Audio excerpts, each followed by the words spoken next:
Hello Ram sir. Hi Nagaraju.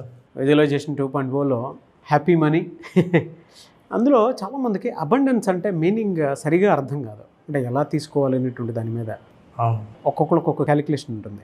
So visualisation 2.0 happy మనీలో దాన్ని ఏ విధంగా మనం చూస్తాం? నాగరాజు, అబండెన్స్ అంటే సమృద్ధి అని. సమృద్ధి అంటే నిండుగా ఉండడం అని అర్థం. ఏదైనా సరే నిండుగా ఉండడం, లేదనే భావన లేకపోవడమే సమృద్ధి అంటే, అబండెన్స్ అంటే. నాకు సమృద్ధి అంటే సరైన ఎక్కడ చూసినా డెఫినేషన్ అర్థం కాలేదు, కానీ ఒక స్పిరిచువల్ డెఫినేషన్ నాకు బాగా నచ్చింది. అదేంటంటే, ఒక్కసారి వీ లుక్ అట్ ఇట్.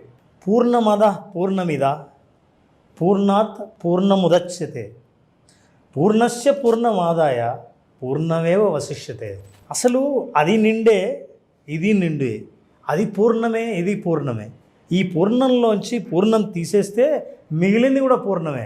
అంటే నిండుదనం ఎక్కడుందంటే, సమృద్ధి ఎక్కడుందే, మీరు ఏం తీసినా ఏం ఉంచినా, అక్కడ చూసినా ఇక్కడ చూసినా ఎక్కడ చూసినా అది అబండెన్సే, సమృద్ధే అని. ఇది ఒక స్పిరిచువల్ అబండెన్స్.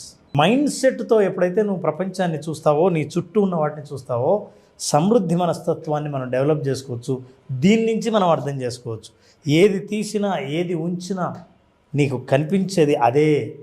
ఏదైనా ఒక దాని నుంచి ఇంకోటి తీస్తే అది ఉండకూడదు, అందులో లేమి ఉండాలి. కానీ పూర్ణం నుంచి పూర్ణం తీస్తే పూర్ణమే ఉంటుంది అనేది సమృద్ధి మనస్తత్వం. నా దగ్గర నుంచి నువ్వు ఏదైనా సరే సంపద, డబ్బులు నువ్వు తీసుకుంటే, పంపిస్తే, నేను ఇస్తే నా దగ్గర లేకుండా పోవాలి. మామూలుగా సమృద్ధి మనస్తత్వం అంటే నేను ఎంత ఇచ్చానో అంత నాకు దగ్గర ఉంటుంది, నాకంత వస్తుంది అనే మనస్తత్వమే మనం అబండెన్స్ మైండ్ సెట్ అంటాం. నాది ఈ అబండెన్స్ మైండ్ సెట్ని మనం డెవలప్ చేసుకోవాలంటే, నీకు ఎక్కడ చూసినా సరే పచ్చదనం, ఎక్కడ చూసినా నిండుదనం. ఈ నిండుదనం అనేది ఏదైతే ఉందో అది మనసులో ఉంటే దాన్ని అబండెన్స్ మైండ్ సెట్ అంటారు. ఈ మైండ్ సెట్ మనకు ఉండదు, ఎందుకంటే ఇన్సెక్యూరిటీ ఉంటుంది డబ్బు విషయంలో, సంపద విషయంలో. ఏదైనా సరే మనకంటూ పొసెషన్స్ ఏవైనా ఉంటాయంటే అవి మనతోనే ఉండాలి, మన దగ్గరే ఉండాలి అని అనుకుంటాం. సమృద్ధి అంటే పోయేది ఎక్కడికి లేదు, ఎక్కడి నుంచో ఏమి రాదు, ఉన్నదంతా నా దగ్గరే అని అనుకోవడం సమృద్ధి మనస్తత్వం. Look at this. చూస్తే ఎక్కడ చూసినా ఏదైనా లేదు అని అనకుండా ప్రకృతిలో జీవించే మనిషి అన్నీ తన సొంతమైనప్పుడు ఎట్లా భావిస్తారు అన్నది ఈ పిక్చర్ చూస్తే మనకు తెలుస్తుంది. ఇంకోటి నారాజు, నేను ఇప్పుడు సమృద్ధి అంటున్నా, అబండెన్స్ అంటున్నా. ఈ పదం వింటూనే నీకు ఏం గుర్తొస్తుంది? Contentment life. కంటెంట్మెంట్ లైఫ్ దాని తెలుగులో ఎలా చెప్పాలనేది తెలియదు నాకు. సంతృప్తికరమైన జీవితం. సంతృప్తికరమైనటువంటి జీవితం. కానీ నీకు గుర్తొచ్చే విజువల్ ఏంటి? సమృద్ధి అనగానే నాకు పాడి పంటలు అవే గుర్తొస్తాయి సార్ టక్కన. Wonderful, very good. నాకు చాలా హ్యాపీగా ఉంది నారాజు, నువ్వు పాడి పంటలు గుర్తొస్తాయని. అవునవును సార్, నీకు పంటలు గుర్తొస్తా అన్నావు. జనరల్గా చాలామందికి అవగాహన లేకపోవడానికి కారణం ఏంటంటే, చాలామంది మనం అబండెన్స్ అని అంటూనే ఇమ్మీడియట్గా వాళ్ళకి మైండ్లో గుర్తొచ్చే విషయాలు ఏంటంటే, కొంతమందికి పెద్ద ఇల్లు గుర్తొస్తుంది, బంగళా గుర్తొస్తుంది, మన సొంతం అవ్వాలి ఇట్లాంటి బంగళా అని. కొంతమందికి పెద్ద కారు గుర్తొస్తుంది, కొంతమందికి బాగా మంచి మంచి డ్రెస్సు, రిచ్గా కనపడడం అనేది గుర్తొస్తుంది. ఈ అబండెన్స్ అంటే మన విలాసవంతంగా ఖర్చు పెట్టేది అవుతుంది. అంతేకాదు, సమృద్ధిగా ఉన్నప్పుడు ఎక్కడికైనా సరే ప్రయాణం చేయగల, ప్రపంచంలో అంతా ట్రావెల్ చేయగలడం, ఇవన్నీ డబ్బుకు సంబంధించినవి. జాగ్రత్తగా గమనిస్తాయి. నువ్వు ఎంతసేపు సంపద, సమృద్ధి అంటే ఈ రెండింటి మీనింగు నువ్వు డబ్బుతో కూడుకున్నదనే భావిస్తున్నావు తప్ప వేరే ఏమో ఆలోచించట్లేదు. కానీ సమృద్ధి అంటే అది కాదు, అబండెన్స్ అంటే అది కాదు. చాలా రకాలైన అబండెన్స్ ఉన్నాయి, ఇవి తెలియదు. మన విజువలైజేషన్ 2.0 ముఖ్యంగా హ్యాపీ మనీ వీటి పట్ల అవగాహన కల్పించి ఎట్లా సమృద్ధి మనస్తత్వాన్ని మనం పెంచుకోవాలి అనేది నేర్పిస్తుంది. సమృద్ధిలో ఎన్ని రకాలు ఉన్నాయంటే, let us see material abundance. ఇంతవరకు మనం చూసిన బొమ్మలన్నీ మెటీరియల్ అబండెన్స్. వస్తు సంపద, వస్తు సంపద కాకుండా నువ్వు చెప్పినట్లు వృక్ష సంపద కూడా ఉంది. ఇది కూడా మన దగ్గర ఉండాలి, మనం కూడా ప్రకృతిలో ఒక భాగమే. ఎమోషనల్ అబండెన్స్, భావోద్వేగాలకు సంబంధించినవి, లవ్, జాయ్, హ్యాపీనెస్, సెలబ్రేషన్. ఎప్పుడు అనుకున్నా సరే నిండుగా మీ మనసుతో ఉంటే దట్ ఈస్ ఎమోషనల్ అబండెన్స్. అంతేనా? ఇంటలెక్చువల్ అబండెన్స్, జ్ఞానం ఉండాలి, ప్రతి దాని పట్ల జ్ఞానం ఉండాలి. డబ్బు అంటే ఏంటి, డబ్బుని ఎలా ఉపయోగించాలి, అది వస్తు రూపంలోనా, ఇది కేవలం టూల్ మాత్రమే అన్న అవగాహన ఎప్పుడు ఉండాలి. ఆ ఇంటలెక్చువల్ ఎప్పుడైతే ఉందో, నువ్వు ఎట్లా నిలబెట్టుకోవాలో నీకు ఆ జ్ఞానం ఉంటుంది. ఆ జ్ఞానం ఉన్నప్పుడు ఈ అబండెన్స్ అన్నది ఎక్కడి నుంచో వచ్చి ఎక్కడికో పోతుందన్న ఇన్సెక్యూర్డ్ ఫీలింగ్ ఉండదు. అది జ్ఞాన సంపద అంటారు దాన్ని. ఎన్ని సంపదలు ఉన్నాయో చూడండి. స్పిరిచువల్ అబండెన్స్, భక్తి సంపద.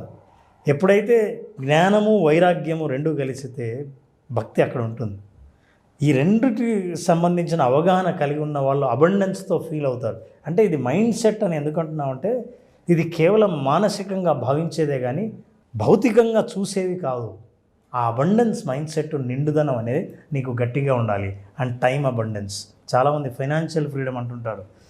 సమయం నా చేతిలో, నా సమయం నా దగ్గర ఉంటే సమృద్ధిగా నేను జీవిస్తున్నట్టే లెక్క. నా సమయం నా చేతిలో కాకుండా ఇతరుల చేతుల్లో ఉంటే వాళ్ళ కోసమో ఇతరుల కోసమో నేను పనిచేస్తున్నట్లు లెక్క. ఇన్ని అబండెన్సులు ఉంటే, ఇన్ని సమృద్ధిలు మనం ఉన్నాయని మనకు తెలియక చాలాసార్లు వస్తు సంపదనే అనుకుంటుంటాం. ఇది అనుకున్నప్పుడు వస్తువులు పొందాలని, పొందినవి మన దగ్గరే ఉండాలన్న ఇన్సెక్యూరిటీలో, భయంతో, ఆందోళనతో ఉంటారు. కాబట్టి వీటన్నిటి నుంచి బయటపడి స్వేచ్ఛగా, సంపూర్ణంగా కనిపించే, ప్రకృతిలో కనిపించే అన్ని రకాలైన సంపదలు మన సొంతం అన్న భావనని డెవలప్ చేసుకోవాలంటే మనం ఏం చేయాలో మనం తెలుసుకోవాలి. అది తెలుసుకోవాలంటే విజువలైజేషన్ 2.4లో మనం చెప్తాం. అంతేనా?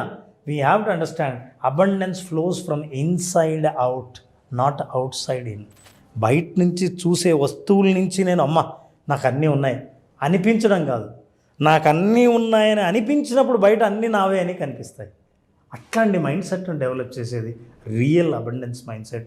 సమృద్ధి మనస్తత్వం, నిండుదనం, కలిమితనం, ఈ భావన ఎప్పుడైతే కలిగి ఉంటారో ఏదైనా సరే మీ సొంతం అవుతుందన్న సెక్యూరిటీ, భద్రత, మానసిక భద్రత మనిషికి కలుగుతుంది. అది కలిగినాడు మనిషి ఏది తలుచుకున్నా, ఏది రావాలనుకున్నా, ఏది పొందాలనుకున్నా పక్కనే కనిపిస్తుంటుంది. అలాంటి అవకాశాన్ని కల్పించేది మనం ఫోకస్ చేసిన visualisation 2.0 and we're talking about happy money in this. Fantastic అండి. అంటే మన దగ్గర ప్రతి దాంట్లోనూ సంపద ఉంది అని చెప్పడానికి, ప్రతి ఎమోషన్లోనూ కూడా సంపదని మనం వెతుక్కోవచ్చు. లేచినప్పటి నుంచి పడుకునేంత వరకు మనం చేసే ప్రతి పనిలోనూ ఎలా సంపద వెతుక్కోవచ్చు, నిండుదనాన్ని ఏ విధంగా వెతుక్కోవచ్చు చెప్పడానికి the best and real example అన్న ఇది. మంచి అందులో టైం మేనేజ్మెంట్ కూడా అబండెన్స్ కిందకి చెప్పారు మీరు. ఐ ఫెల్ట్ సమయ సంపద. ఎస్.